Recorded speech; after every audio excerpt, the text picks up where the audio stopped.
He said that let's follow what is common. So all religions speak about Prophet Muhammad. So Quran speaks about Prophet Muhammad. So what is unique? Very good question. All the other religions say that there will be a prophet to come later on, as the Bible says, you being a Christian and a student of the Bible, I believe, in the Gospel of John, chapter number 16, verse number 12 to 14, Jesus Christ, peace be upon him, said, I have many things to tell you, but ye cannot bear them now. For he, when the Spirit of truth shall come, he shall guide you unto all truth.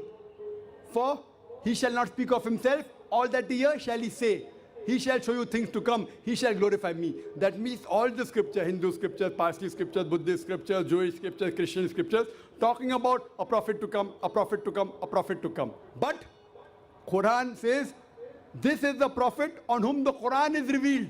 The prophet has come. When you study standard 1, in the school, the ultimate is standard 10. When you go to standard 2nd, ultimate is standard 10. When you go to standard 3, standard 10 is ultimate, as far as the school is concerned. Standard 5, standard 6, standard 7, standard 8, standard 9. Now you reach standard 10 and then you give the SSC examination, correct? That doesn't mean what you learn in standard 1 is the same in standard 10. You are getting prepared for standard 10.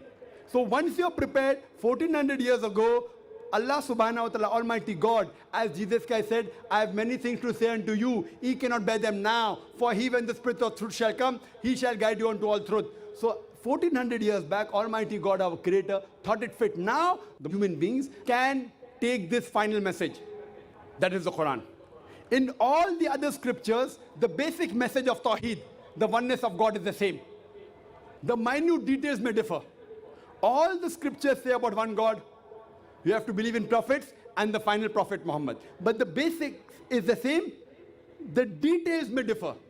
But Allah says in Surah Ma'idah chapter 5 verse number 3, on this day have I perfected my religion for you, have chosen for you Islam and perfected my favor on you, that is the humankind.